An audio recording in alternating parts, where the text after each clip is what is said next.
Hey guys, how's everybody doing? I'm here to talk to you about a different case other than the Chris Watts case. So again, for those of you just tuning in, maybe didn't look at the other videos, I'm not abandoning the Chris Watts case. There's so much interest in it, in combing through it, and going through details, and looking at other things, so many that believe there are still people that need to at least come in for some other questioning. There's a lot of questions that we all have, so no, I'm not abandoning it. But I'm just going to do at least another case in between that we can talk about, along with the Kelsey Barrett case, as information comes about with that. And of course, if that goes to trial, we don't know what's going to go on there yet, but we'll see. So let's get going with this one. So where are we going to start? We're going to start at the beginning, okay, of this case. Because this case is one that, I was following when it happened. There's some reasons that it's always stuck out for me. As a mother, it was horrific, right? Okay. It was absolutely horrific. But I also had a son at the time. I had 3 children at the time, but my son was around the same age as the youngest child, okay? He was a year old as well. And the names of her children were Michael and Alexander. And my son's name was Michael Christopher Alexander. So, yes, it just even made it more personal for me. But I remember, just being so angry about, like, how could she do this to these kids when it came out what she actually did. So let's go through this case, and we'll start at the beginning and see just what things led up to this horrific tragedy. And Susan also has things that go beyond the trial, beyond, all of that, because she's had even things that are happening in prison. So her life just seems to be a real mess before and after. Susan Lee Vaughn Smith was born on September 26, 1971 in Union, South Carolina. Union, South Carolina is a very small town, and that is where she is from. The nearest big town would be Columbia, South Carolina. She was the youngest of 3 children of Linda and Harry Vaughn, and she was their only daughter, so she had 2 older brothers. Her early life was very unstable. When Susan was 7, her parents divorced, and a mere 5 weeks later, her father committed suicide at the age of 37. There's this 7-year-old who is a very sad, empty, and distant child due to her parents' divorce and then her father's suicide. Within weeks of her divorce, her mother, Linda, married a successful local businessman named Beverly Russell. And yes, his name is Beverly, and they called him Bev. I was like, I'm like, is that a misprint? Because I didn't remember that. And I'm looking around, no, it is Beverly. So I've never known a man named Beverly. I asked my husband if he ever knew it. Nope. So, okay, so he's Bev. And then Linda and the kids moved from their modest home into Bev's larger home in an exclusive subdivision in Union.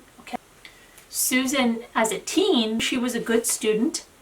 She was well-liked and outgoing. She was the president of the Junior Civitan Club, which focused on volunteering in the community.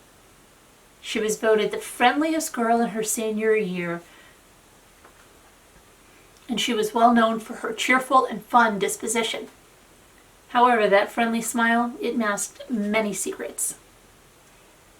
At the age of 16, Susan's stepfather, Bev, started to molest her. Susan went to her mother about this inappropriate behavior, and they went to the Department of Social Services. Bev subsequently moved out of the house for a period of time, but after some family counseling, he moved back in, where he continued to molest Susan.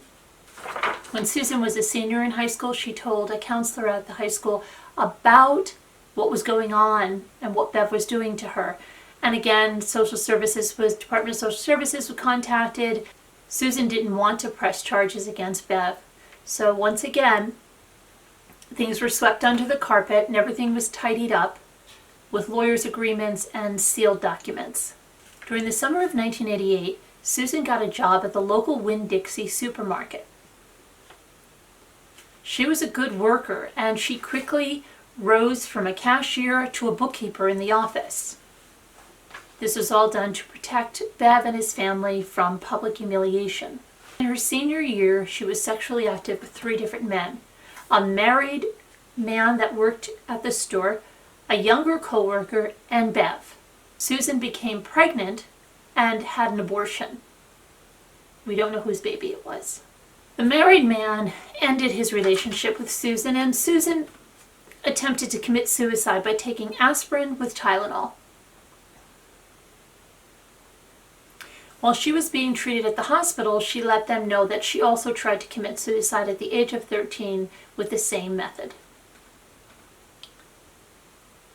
In 1989, Susan graduated high school. Back at the Winn-Dixie, Susan began another relationship with co-worker and high school friend David Smith. David had broken off his engagement with another woman and started to date Susan.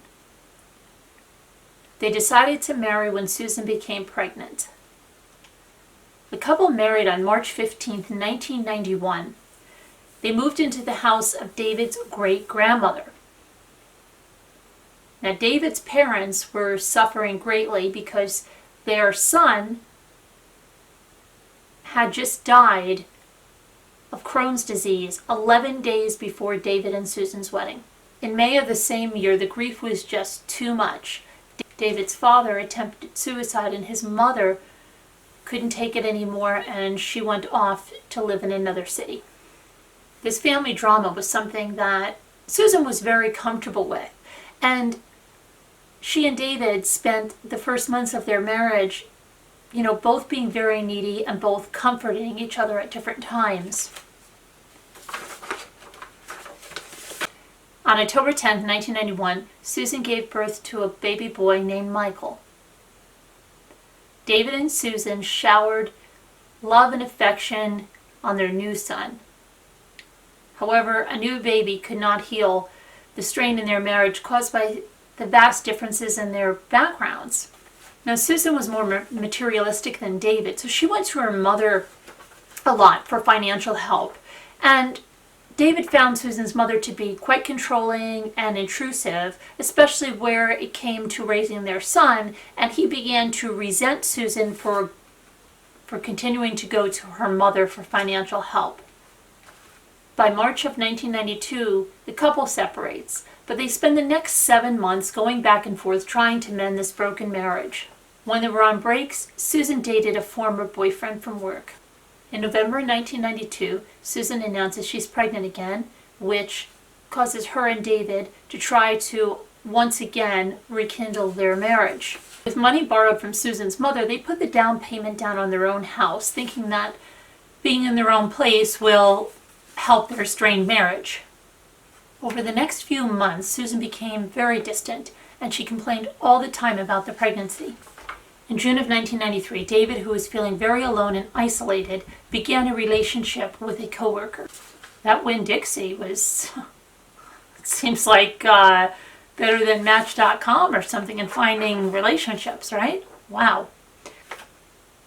On August 5th, 1993, Susan gave birth to son, Alexander Tyler, but by then it was too late.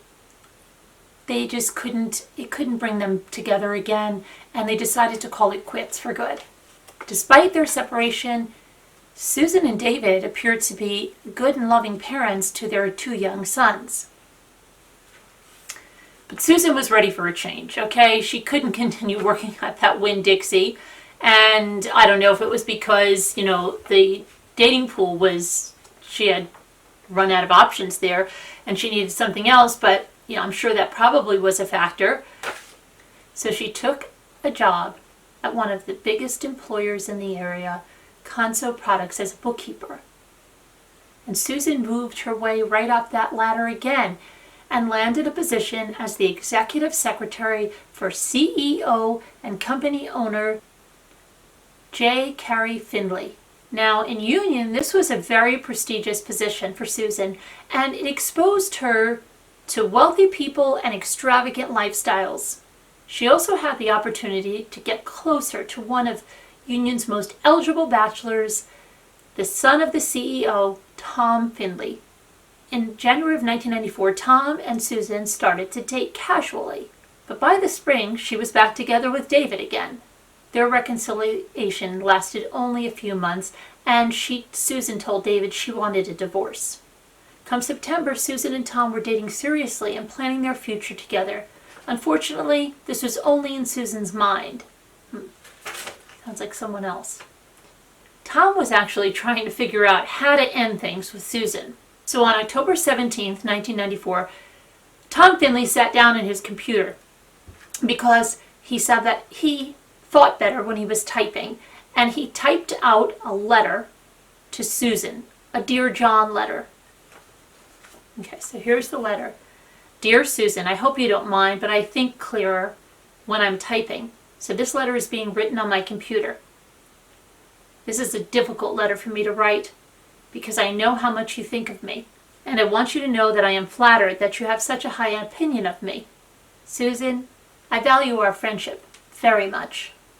You are one of the few people on this earth that I feel I can tell anything. You are intelligent, beautiful, sensitive, understanding, and possess many other wonderful qualities that I and many other men appreciate. You will, without a doubt, make some lucky man a great wife.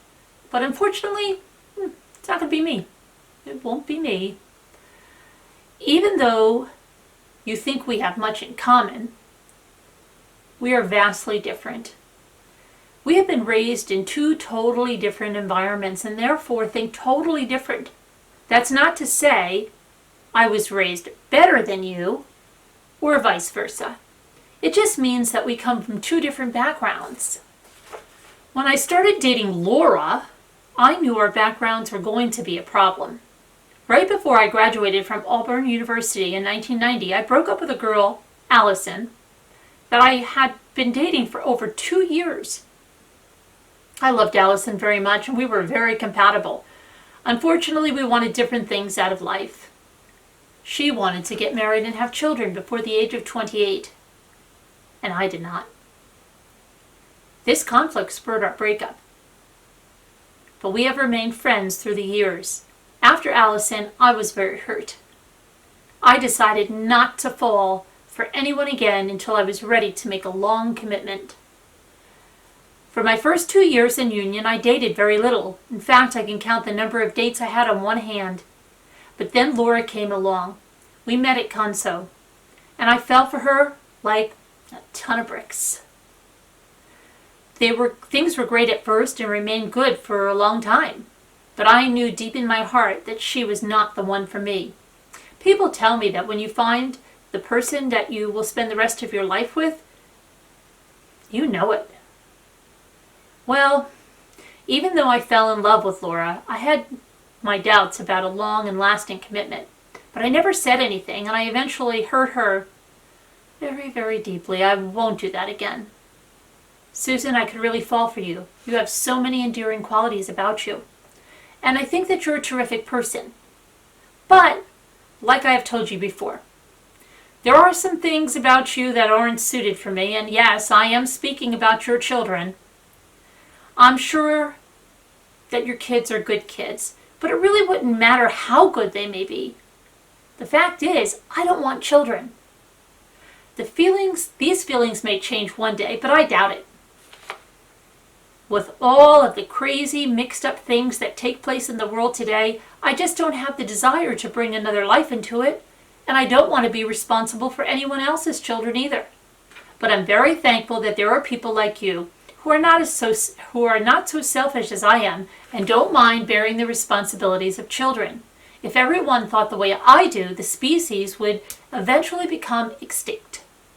But our differences go far beyond the children issue. We are just two totally different people, and eventually these differences would cause us to break up, because I know myself so well, I'm sure of this. But don't be discouraged. There is someone out there for you. In fact, it's probably someone that you may not know at this time, or that you may know, but would never expect. Either way, before you settle down with anyone again, there is something you need to do. Susan, because you got pregnant and married at such a young age, you missed out on so much of your youth. I mean, one minute you were a kid and the next minute you were having kids. Because I come from a place where everyone had the desire and the money to go to college, having a responsibility of children at such a young age is beyond my comprehension. Anyhow, my advice to you is to wait and be very choosy about your next relationship. I can see this may be a bit difficult for you because you're a bit boy crazy, but as the proverb states, good things come to those who wait. I'm not saying that you shouldn't go out and have a good time. In fact, I think you should do just that.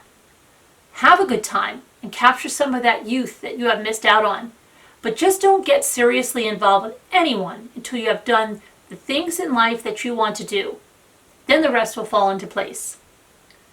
Susan, I'm not mad at you about what happened this weekend. Yeah, wait till you hear what happened. Actually, I'm very thankful. As I told you, I was starting to let my heart warm up to the idea of us going out as more than just friends. This is a real slap in the face, okay? But seeing you kiss another man puts things back into perspective.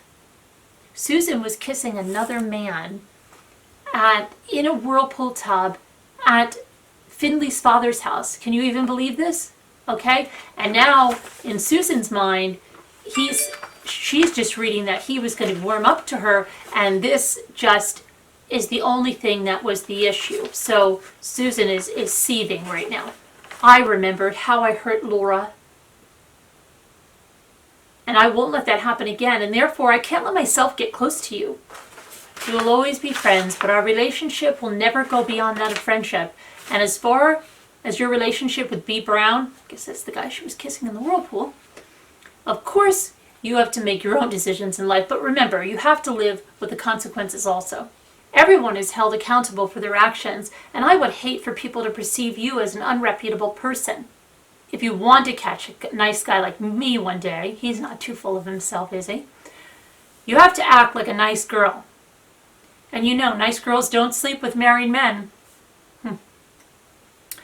Besides, I want you to feel good about yourself, and I'm afraid that if you sleep with B. Brown, must be the guy in the whirlpool tub, or any other married man for that matter, you will lose your self-respect. I know I did when we were messing around earlier this year. So please, think about your actions before you do anything you'll regret. I care for you, but I also care for Susan Brown, the wife. And I would hate to see anyone get hurt. Susan may say that she wouldn't care if her husband had an affair, but you and I know that's not true. Anyway, as I have already told you, you are a very special person. And don't let anyone tell you or make you feel any different. I see so much potential in you, but only you can make it happen. Don't settle for mediocre in life. Go for it all. And only settle for the best. I do. You're not the best, Susan, is what she's hearing there. I haven't told you this, but I'm extremely proud of you for going to school. I'm a firm believer in higher education, and once you obtain a degree from college, there's no stopping you. And don't let these idiot boys from Union make you feel like you're not capable or slow you down. After you graduate, you will be able to go anywhere you want in this world, and if you ever wanted to get a good job in Charlotte, my father is the right person to know. He and Coney know everyone who is anyone in the business world in Charlotte, and if I can ever help you with anything, don't hesitate to ask. Well, this letter must come to an end. It's 11:50 p.m. and I'm getting very sleepy. But I wanted to write you this letter because you are the one who is always making the effort for me, and I wanted to return the friendship. I've appreciated it when you've dropped me nice little notes or cards or the present at Christmas. And it's about time that I start putting a little effort into our friendship. Which reminds me, I thought long and hard about getting you something for your birthday, but I decided not to because I wasn't sure what you might think. I didn't want you to think I was that into you. Sure, no. So you can expect something from me at Christmas. But do not buy me anything for Christmas. All I want from you is a nice, sweet card. I'll cherish that more than any store-bought present. Again, you will always have my friendship, and your friendship is one that I will always look upon with sincere affection. Tom. P.S. It's late, so please don't count off for the spelling or grammar. Now, Susan was crushed when she read his letter, but she was also living out delusional dreams, which were a combination of grotesque lies, deceit, lust, and narcissism. She was deeply depressed that Tom gave her walking papers, but unknown to him, Susan was still having a sexual relationship with David, her stepfather, and Tom's father, the CEO. She decided to play the sympathy card and get Tom's attention by telling him about her ongoing sexual relationship with Bev, her stepfather. When that didn't work, she told him of her alleged affair with his own father, and warned that the details of their relationship might come out in her divorce to David. Okay, this is not going too well, Susan. Tom was shocked, and he reiterated that the two of them would never again have a sexual relationship. Any hope to use this as a way to weasel her way back into Tom's life was over. Obsessed over the breakup, she became so upset at work and asked to leave early. She picked up her young sons from daycare and pulled into a parking lot of a local tavern to talk to a friend. Susan expressed her fears over Tom's reaction to what she told him about sleeping with his father. And she expected that to go over, well, because I'm sure that it's just in hindsight. She sees the error of ways. It must have sounded like a really good idea at first. She wanted to make a last-ditch effort to really come clean about her feelings to Tom, so she asked her friend to watch her children while she just ran on over to the office. Susan had a brilliant idea. Yeah, she was going to tell him that whole story that she told him, it's all a lie. Just kidding. She's a big kidder. She was just kidding. It wasn't the truth. Not at all. Not by any means. Tom, on the other hand, didn't even want to see her and had security take her out of the building, out of his office, and right out of the building. Later that night, she called a friend who she knew was having dinner with Tom and friends, and she asked if he had said anything about her, and friend said, "No, sorry, Susan, he didn't say anything about you." So at 8 p.m., after having fed her boys dinner, she took them barefoot and strapped them into their car seats in the back of her Mazda. So in Susan's confession, she said this little drive was to go to her mother's house because she was feeling like she wanted to die. So instead of going to her mother's, she drove out to John D. Long Lake, where she drove her car out onto a ramp. And there she got out of the car, and she released the brake, and she let the car roll off into the lake, where it drifted out and began to sink with her two boys sleeping in the back seat, still strapped in their car seats. Horrific, isn't it? She then ran frantically to a nearby house where she told them this fabricated story that she was at this traffic light in the town, and at that traffic light, an African-American man jumped into her car, put a gun to her ribs, and told her to drive. Susan claimed she drove and drove and drove, and then he said, "Get out of the car." Pushed her out of the car, he got behind the driver's seat, and he took off with her kids. And she said she was screaming for her kids. Now, David's father had said he would have a bumper in his hand because he never would have let go of that car. There would at least be a bumper in his hand. Well, David, on the other hand, never distrusted Susan. He never for a minute thought Susan's story was not true. In fact, he said she was hysterical when he went over there, and he had to lift her up off the floor and carry her. And they made these pleas on the news to please bring their children back. But if you look at them, you will see no real tears coming out. She's crying, but there's no tears coming out. Yet she evoked a lot of sympathy, and people were not suspicious right away because she was a mother, and what kind of mother would do anything like this, right? And nobody's even understanding what was really done.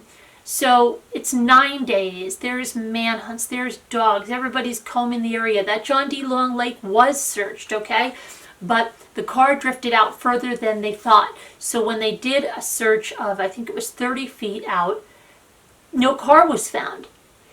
And they kept searching and searching. Now, the one thing that appeared fishy was that Susan said she was at this particular traffic light. This particular traffic light is this particular traffic light is located in an intersection that it only turns red if there's a car coming the other way, if there's any other traffic. And they asked Susan, were there any other cars? And she said no, she was the only car. Well, right then and there, they knew she wasn't being truthful because there's no way that light would have turned red. So that raised suspicions.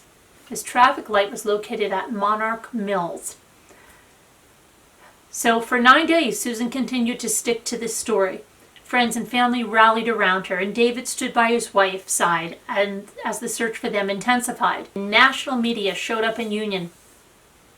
Susan, crying and distraught, and a desperate-looking David made a public plea for their children's safe return.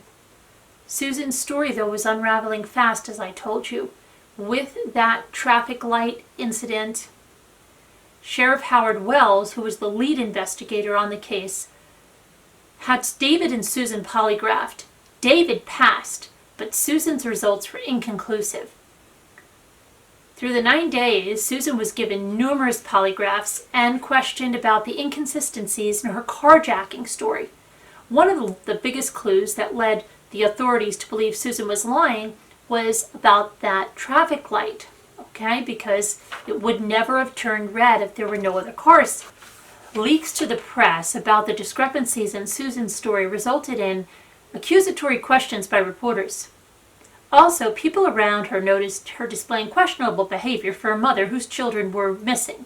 She seemed overly concerned about how she looked in front of the television cameras, and at times asked about the whereabouts of Tom Finley. She also had dramatic moments of deep sobbing, but would be dry-eyed and tearless. On November 3rd, 1994, David and Susan appeared on CBS This Morning, and David voiced his full support of Susan and her story about the abduction. After the interview, though, Susan met with Sheriff Wells for another interrogation, and this time, however, Wells was direct and told her that he did not believe her story, kind of like Agent Coder with Chris, right? He explained to her about the light at Monarch Mills staying green and discrepancies in other adaptations she had made to her story in the past 9 days. Exhausted and emotionally badgered, Susan asked Wells to pray with her, and then afterward she began crying and telling him how ashamed she felt for what she'd done. Her confession to pushing the car into the lake began to spill out. She said she had wanted to kill herself and her children, but in the end, she got out of the car and sent her boys to their deaths.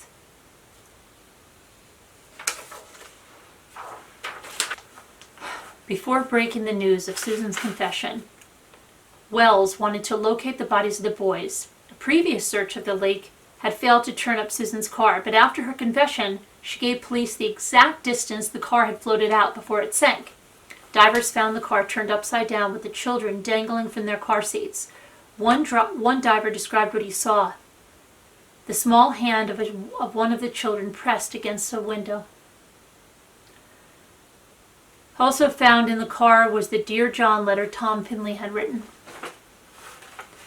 An autopsy of the children proved that both boys were still alive when their tiny heads were submerged underwater. Terrible.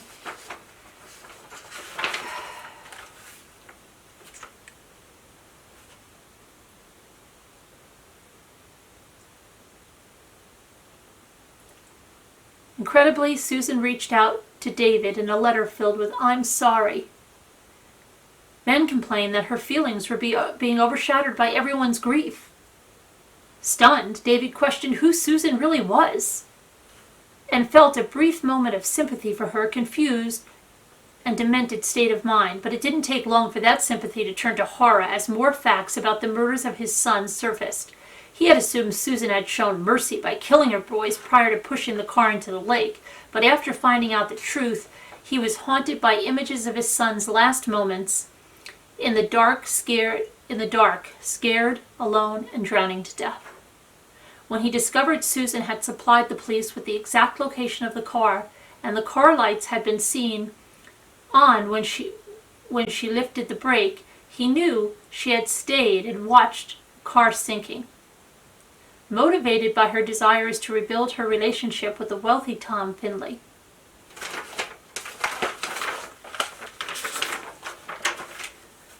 Michael and Alex Smith were buried together in the same casket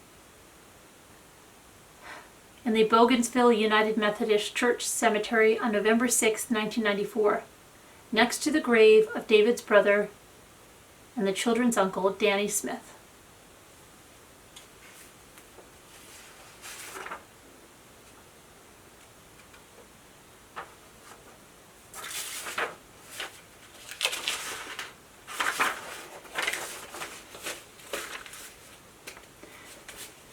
In order not to anger Susan, they had her write her confession out, okay? Now, during the trial, Susan had a public defender, but then Bev and Susan's mother hired a defense attorney, and Susan said she wanted to die. She wanted the death penalty. She didn't want to live like this, but that was the, that was the question then. Was the prosecutor going to go for the death penalty? And because Susan wanted it, it was almost like they didn't want to do it because that's what she wanted. So during the trial, Susan's defense lawyers relied heavily on Susan's littered childhood of tragedy and sexual abuse, which manifested itself into a lifetime of untreated depression and suicidal thoughts. They explained that the abnormal need to depend on others for happiness led to multiple sexual relationships she was involved in during her life. The bottom line was that Susan, an outwardly normal as she might have appeared, was in truth hiding a deep-seated mental illness. The prosecution showed the jury a more devious and manipulative Susan, whose only concern was her own desires. Her children had become a major handicap in Susan's ability to get what she wanted. By killing them, she would not only get sympathy of her former lover, Tom Finley, but with the children gone, it was one less reason for him to end the relationship. Susan Smith was unresponsive during her trial, except when her sons were mentioned, which sometimes led to sobbing and shaking her head as if in disbelief that the boys were dead. It took the jury only 2.5 hours to return a verdict of guilty on 2 counts of murder. Despite David's protest, Susan Smith was spared the death sentence and received a sentence of 30 years to life in prison. She will be eligible for parole in 2025 when she is 53 years old. David has sworn to attend every parole hearing to try to keep Susan Smith in jail for life. Since her incarceration at South Carolina Leith Correctional Institution, 2 guards have been punished for having sex with Susan. Her sexual activity in prison was discovered after she developed a sexually transmitted disease. So that's the background. Now let's look at this case a little more about Susan's confession. You see, investigators were so determined 20 years ago to get a confession from Susan that they were prepared to use anything, including deception, to get her to admit to drowning her 2 small sons in the lake.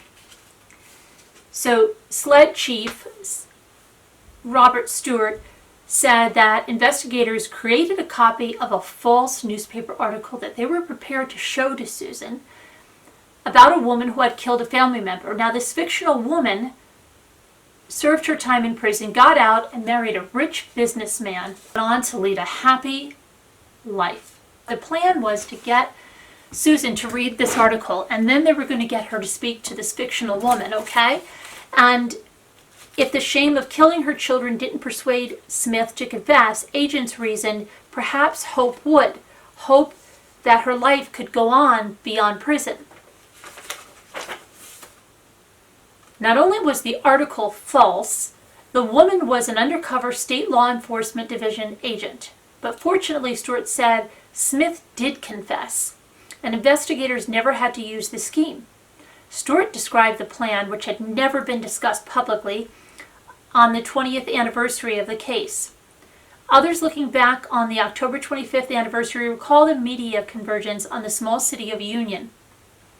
They remember the stressors and scrutiny of the sudden national attention and the decisions that they had to make to get through it all. Stewart knew that if the case hinged on using deception, it would be just another tool that law enforcement had in its arsenal of coaxing confessions from alleged murderers. SLED and the Union County Sheriff's Office already were receiving help from seasonal behavioral scientists and a veteran interviewer and polygraph analyst from the FBI. Bear in mind that there was a U.S. Supreme Court decision that says you don't have to tell correct facts to get to the truth in interviews, Stewart said. When you get a case like this, especially when children's lives are at stake and you don't know if they are alive or not, you're trying to do everything to get to the bottom of it. Stewart said those with SLED doubted Smith's story early on in the investigation. There was never any other suspect, Stewart said. Susan Smith is a conniving, manipulative person. Stewart said he remembered the heartbreaking gasp that came from the crowd as then Union County Sheriff Howard Wells made the announcement outside the courthouse that Smith was charged with murder after she confessed to strapping her two small children into their car seats and pushing that car into John D. Long Lake. Department of Natural Resources divers returned to the lake where searches in the early days of the investigation yielded no evidence of the young boys or the car. Stewart and divers adjusted where they searched the murky waters by 10 feet further, roughly 120 feet from the shoreline, and found the bodies of Michael and Alex submerged in 18 feet of water inside the car. Now, a South Carolina death penalty case must be tried in two parts to get a complete sentencing. The first determines guilt or innocence, and the second determines the appropriate sentencing by a jury. There were days literally when I held the key to my own jail, said the prosecutor, Pope. I could not seek the death penalty and make everything simpler, but I knew this wasn't appropriate for this. Pope said it was Smith's selfish actions of sacrificing the children at the altar of what's best for Susan as one of the two reasons he decided to pursue the death penalty. The other would come after he saw the car pulled from the bottom of John D. Long Lake. Not for a voyeuristic sense, but I needed to see what happened to those boys and to remind me why I do what I do, Pope said. I saw those boys pulled out of that lake, and that helped me feel better when I was tired and weak during this case. After the jury quickly found Susan guilty of the killings, Pope and Geese showed jurors an emotional video reenactment of how long it took for the car to fill with water, nearly 6 minutes, as it floated further into the lake. But Geese said the hardest part of the trial would be for him when the father of the two slain children testified. Looking back on it now, it was one of the most gut-wrenching, moving experiences I have ever felt in a courtroom, Geese said. Tommy and I had done plenty of other murder cases together, so it wasn't that we hadn't seen tragedy in a courtroom, but I was fighting back tears. Still, after the difficult testimony from David Smith and the eerily soundless video of the car's descent into the lake's murky water, the jury decided to settle for life in prison.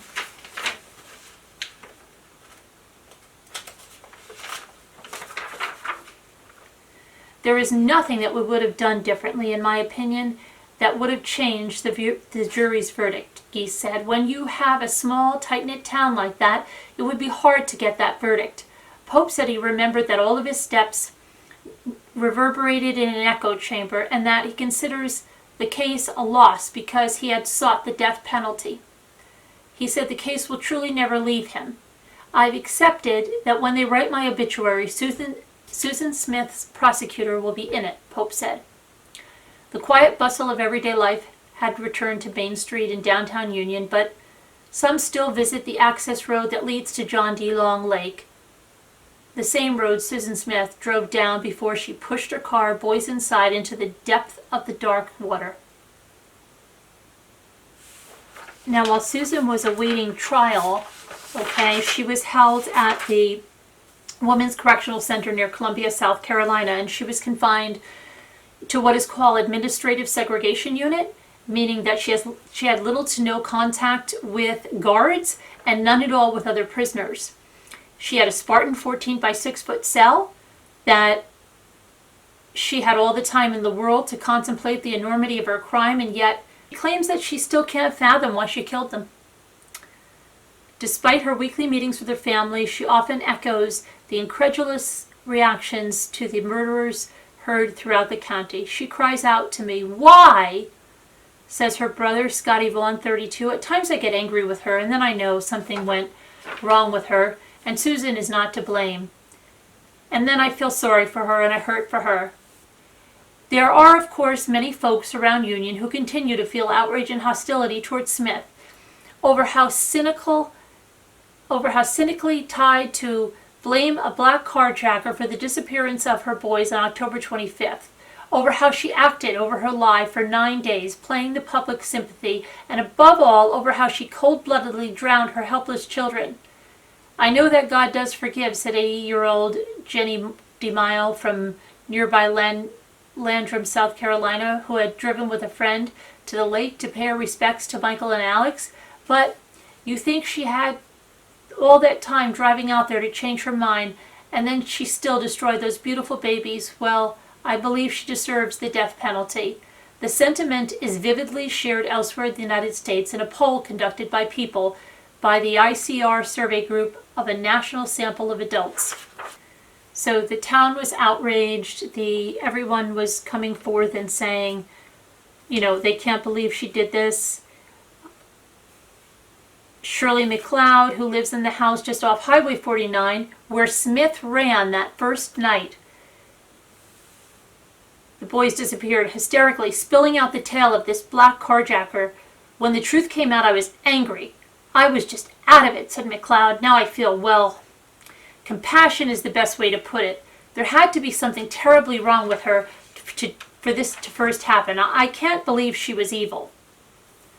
All along, Susan Smith's family has tried to portray her as a relatively normal young woman who suddenly snapped for some unknown reasons. Susan always seemed happy, and all her friends seemed to love her. That's a lot of information tonight. So how does she differ from Chris Watts?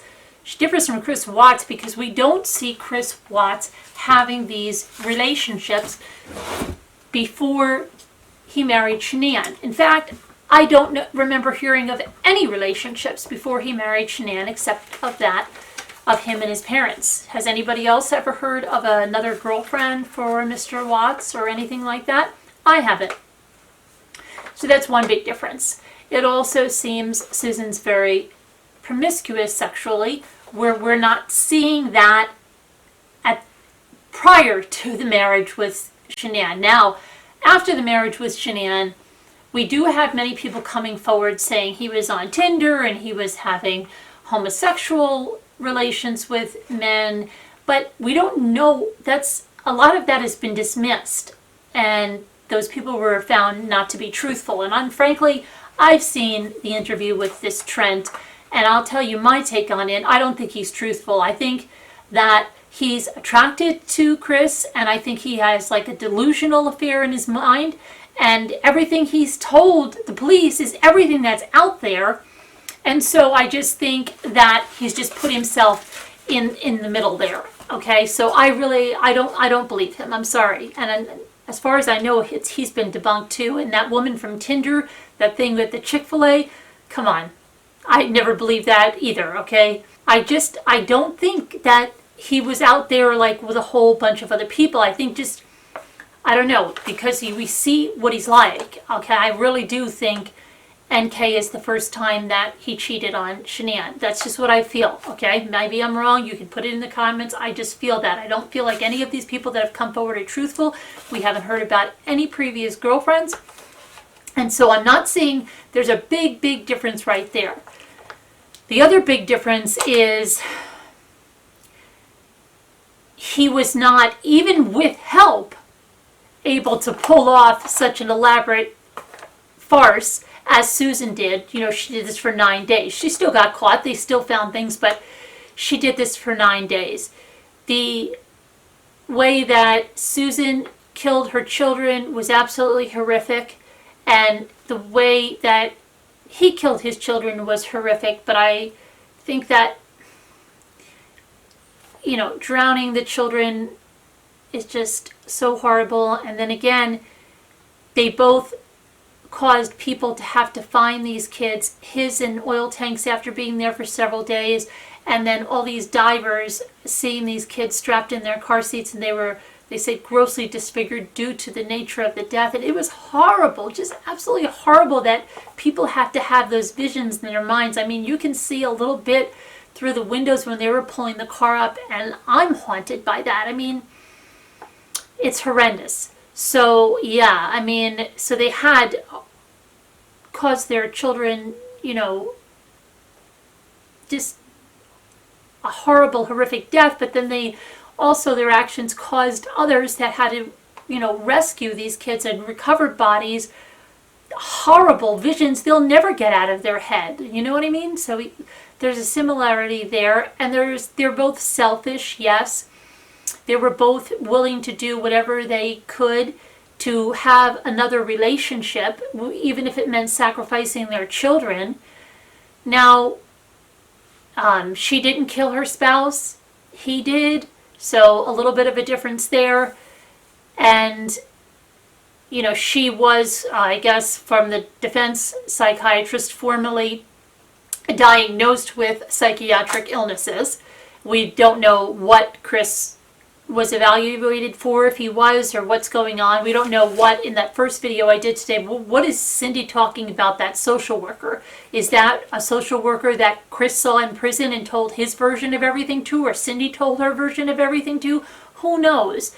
Was it some social worker that was interviewing him in preparation of a trial? Who knows? Who knows? And I think a lot of us just feel that without this trial in the Watts case, there's so much that we're really having to uncover ourselves to fully understand this. And it's not just a matter of understanding the case, it's a matter of us feeling that justice is not completely served, that there are at least other people that are involved here that at least need to be questioned. I mean, we want to see that, okay?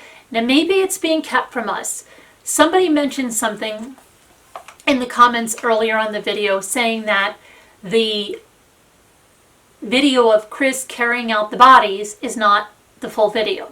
Okay, I'm not understanding this, because if you look at the footage from the body cam of him in the house with Nate, that looks like the first time any of them are seeing that footage. And that footage is coming clear. Now you might say, oh, well, they chopped it off. If they saw something more than what was shown there, I mean, if it actually showed that he's carrying bodies out, I mean, we can see shadows and all of that. But if it actually showed more than that, as someone said in the comments, he would have been arrested right then and there. Okay? It was difficult to see what he was doing. And there's a lot of, let me just tell you guys something, okay? And I have to tell you guys something. There are so many rumors circulating like crazy, okay?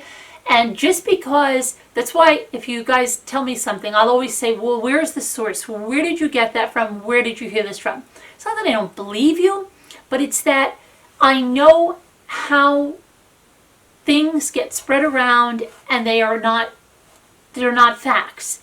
So if you tell me something like this and someone says, oh, Frankie told somebody that that's not the full video. Okay. If you could show me Frankie saying this, but is it really Frankie's comment? There's a lot of people that were pretending to be other people. I mean, there's a lot of weird stuff that happens. And so I'm kind of, I don't believe things until I see them for myself. I have to see black and white. I have to see a real source and all of that stuff. So there are a lot of misconceptions and things that are misconstrued. So I'm not saying that it's not possible, but I'm saying that I can't imagine that whole way that scene played out, because then Nate even said to the cop, he's not acting right. He wouldn't have said that if he had just seen clearly a different view and had seen, these bodies and everything like that. So, no, somebody said, well, Frank admitted it because he said it in the... Frank said you carried them out like trash, but that doesn't mean he saw something else. Because everybody says they can see him struggling and loading something in. He told us he put the bodies in there. So somebody saying you carried them out like trash doesn't mean that he saw something else. So that's what I'm saying. And I don't know. So if somebody has proof of that, why don't you go ahead and put that in the comments? I don't know. Not saying it didn't happen. I'm not saying it happened. I'm just saying I need to see some proof of it. And then... I don't know, there's other things that just get thrown out there, and I'm like, where is that? Where's that coming from? I have to bring you guys an announcement here, because what's coming next, I realize that in post-production, as I'm editing, doesn't sound the way it's supposed to sound. I'm talking about the video that you guys have asked me to look at, the one about Chris reading to his kids in his cell, and it's on the Plunger channel. Now, when I say in this that is the podcast, I do not mean the entire Plunger channel. I'm not saying that this podcaster is the creator beyond that channel. I'm saying that one episode, that one about Chris being sad and reading to his kids, that whole audio is taken from the podcast that I mentioned in that video that was not in focus, the one that got me so upset, the one that I told you guys was completely from a poor Chris point of view. That is what I'm saying. So I don't want anybody to misconstrue my words. I'm not going to go back and retape the video. So just understand that I am talking about that particular episode, only that particular video, and the audio that's running with that video. I am not saying that these people are behind the Plunger channel. I'm not saying that they own the Plunger channel. I'm not saying anything about that. I'm talking about theirs is the audio that is on that video, and that is all that I am saying, okay? And that, yes, she has resurrected, or they have resurrected, because there's more than one, and I believe that Almond Joy was in it before as well, and there's someone else, has resurrected the podcast, and again, it's the old episodes are going to be there along with new episodes. So just so you guys know that. The other thing I want to mention really quick, when I talked about that other podcast in the a former video, I think it was the one that was out of focus. I think that's the one it was. The one Plunger video, just the one video. That is the podcast. That is the woman, and I believe she does it with that Almond Joy, and I think they have someone else. And remember, the partner that was doing it left, and now that partner is someone that told me recently started her own YouTube channel.